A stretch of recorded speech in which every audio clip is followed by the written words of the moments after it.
स्वागत है मित्रों, आप सभी का हिंदी आलोक चैनल पर, यूट्यूब चैनल पर।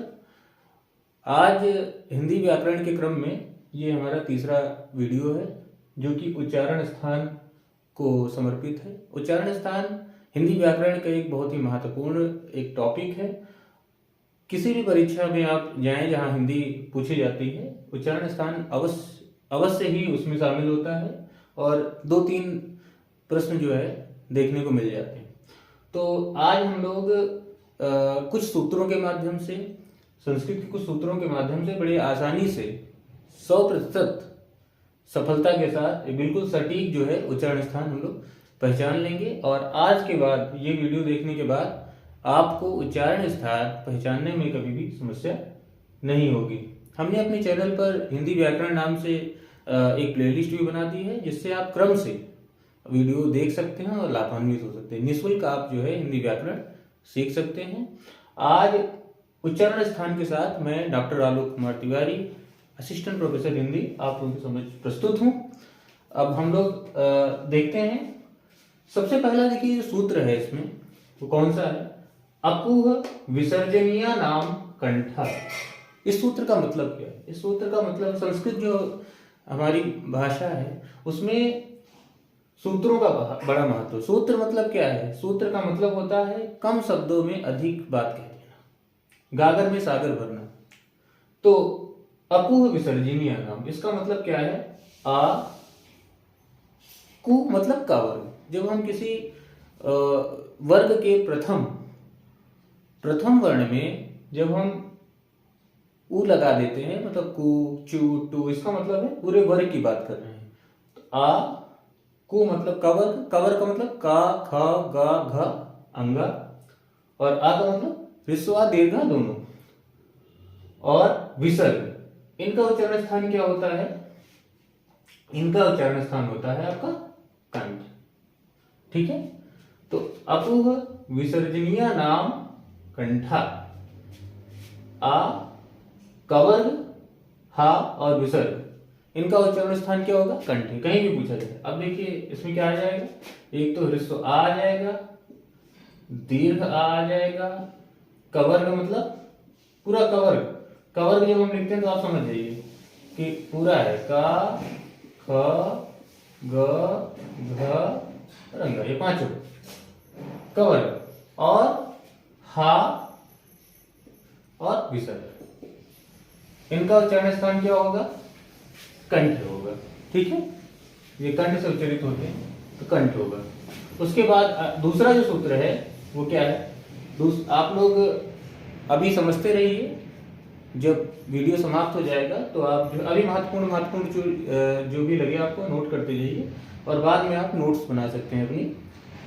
दूसरा जो हमारा सूत्र है वो क्या है? इचु यसा नाम तालु। इसका मतलब क्या है? ई मतलब ह्रस्व ई और दीर्घ ई दोनों।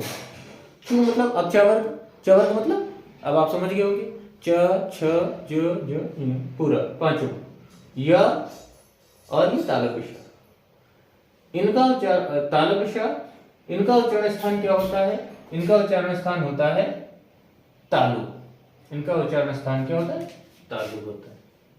इचु यसा नाम तालु। तो क्या क्या हो जाएगा? ई आ जाएगा। चू मतलब चवर्ग मतलब च, छ, ज, झ, और ई। उसके बाद ये तालु, और क्या? ई और दीर्घ दोनों, दीर्घ ई और इसको ई दो। इचू यसा ना ई और ह्रस्व ई दीर्घ ई, चवर्ग पूरा चा से लेके यहाँ तक, और उसके बाद क्या है? या और श, या भी है और ये शक। इनका उच्चारण स्थान क्या होगा? इनका उच्चारण स्थान हो जाएगा तालु। उसके बाद आएगा ऋतु रसाणाम मूर्धा। तो री, अब ह्रस्व री है, इसमें दीर्घ री भी होती है संस्कृत में, लेकिन हिंदी में चूंकि री होती है, दीर्घ नहीं होती, तो री टू। टावर का मतलब पूरा टावर, टावर का मतलब आप समझ गए, कि ट ठ ड ढ अड़, पांचों आ जाएंगे पूरे वर्ग के। तो टावर्ग हमने वर्गों के बारे में इससे पहले वीडियो में पढ़ाया था, जो दूसरा वीडियो है आप देखेंगे तो वर्ग समझ जाएंगे। मतलब जो 5 वर्ग होते हैं, तो टावर्ग मतलब ट ठ ड ढ अण। उसके बाद टावर्ग हो गया र और ये मूर्धन्य। इनका उच्चारण स्थान क्या होता है? मूर्धा होता है। इनका उच्चारण स्थान क्या होता है? मूर्धा होता है। ठीक है, मूर्धन्य यानी मूर्धा होता है।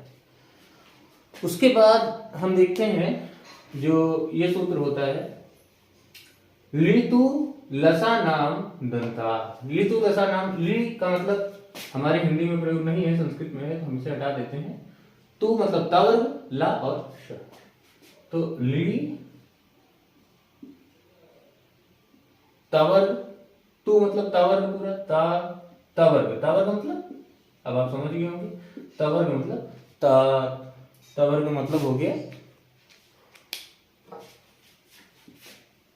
तावर्ग का अर्थ हो गया, ली हम हटा देते हैं क्योंकि ये संस्कृत में है, हिंदी में इसका प्रयोग नहीं है। तो तावर्ग और ला और ये दंतीश, इनका उच्चारण स्थान क्या है? दंत है, दांतों से होता है। उसके बाद आता है उपपद्यमानीय नाम ओष्ठो। इसमें भी जो ऊ है, ऊ का मतलब ऋष ऊ और दीर्घ ऊ। उसके अलावा पू मतलब पावर, ऋष ऊ दीर्घ ऊ किसी की भी मात्रा लगी हुई है तो मतलब पावर, मतलब पूरे वर्ग को संबोधित कर रहा है, वो उसको जो सूचित कर रहा है। तो पू मतलब पावर, पावर में पूरा पावर हो जाएगा, पा पा बा भा मा, पावर। इनका उच्चारण स्थान के औपध्यमानी जो वर्ण होते हैं वो संस्कृत में होते हैं, हिंदी में नहीं होते। तुम्हारे 3 है, मतलब कि ऋषु, दीर्घ और पावर, पा फा बा भा मै। उपपद्यमानीय नाम ओष्ठो मतलब उ, ऋषु उ, दीर्घ उ और पावर। इनका उच्चारण स्थान क्या हो जाएगा? ओष्ठ हो जाएगा। ठीक है, ये ओष्ठ वर्ण हो गए। उसके बाद है यमन गणना नाम नासिका च, मतलब जो पंचमाक्षर है, 5 पंचमाक्षर कौन कौन से? ये 5 पंचमाक्षर आप देखोगे, मा, या, अंग, अड़। इनका उच्चारण स्थान जो है, ये जो अन्ना, इनका उच्चारण स्थान जो 5 पंचमाक्षर है, 5 होते हैं, हर वर्ग का अंतिम अक्षर पंचमाक्षर होता है। 5 वर्ग होते हैं, 5 का आखिरी, तो ये हो गए, यही है। तो इनका उच्चारण स्थान क्या होता है? नासिका च। नासिका च का मतलब क्या होता है? इनका उच्चारण स्थान नासिका होता है। एक तो नासिका होता है, मतलब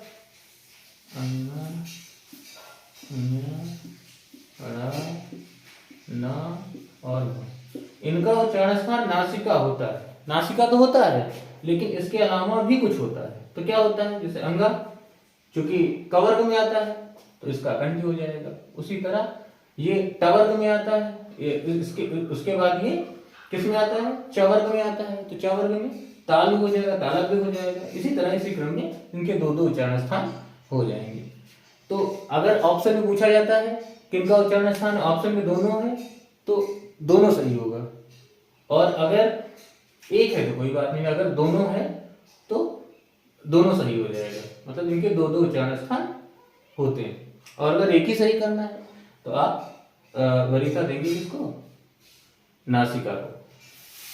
तो ये 2 उच्चारण स्थान वाले होते हैं, नासिक होते हैं।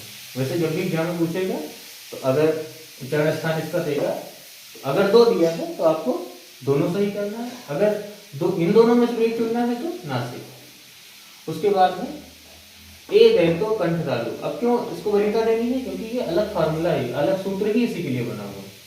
उसके बाद है ए दैतो कंठ तालु। इसका मतलब क्या है कि ए और ए और ए, इनका उच्चारण स्थान क्या होता है? इनका उच्चारण स्थान होता है कंठ ताल। कंठ तालु मतलब कंठी भी होता है और तालु भी होता है, मतलब संयुक्त होता है ए और ए का। क्यों होता है ये भी समझ लो। एक ऐसे बनता है आ और ई के योग से। आ का उच्चारण स्थान क्या होता है? अकु विसर्जनीय नाम कंठा से, कंठी हो गया, है ना, कंठी हो गया। और इसका इचु ऐसा नाम तालु, तालव्य, है ना। तो इन दोनों को, क्योंकि इन्हीं के योग से तो ये बना है, ये किसके योग से बना है, इन्हीं के योग से। इनका जो उच्चारण स्थान हो जाए क्या हो जाएगा, कंठताल, कंठताल। उसके बाद आता है ओदय तो कंठोष्ठम, ओ और अ, ठीक है। इसको हम एडिट कर देते हैं, क्योंकि अब ये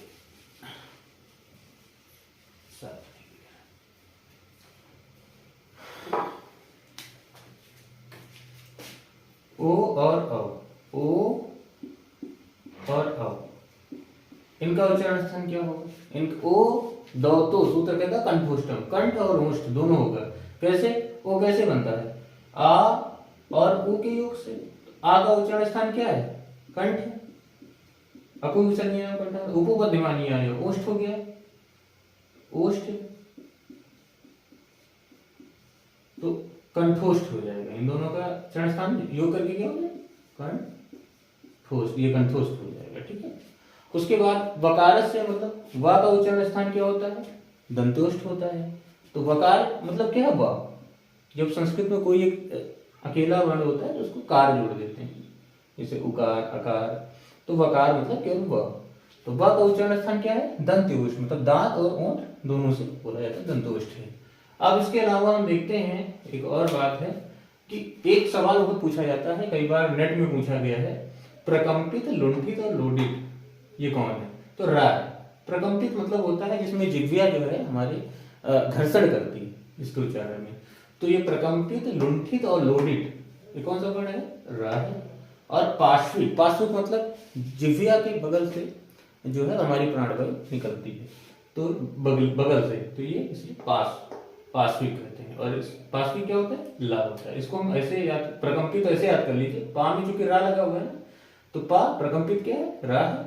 और पार्श्विक पाल से याद कर लो, तो पा से पार्श्विक और ला से ला, तो ये हो गया।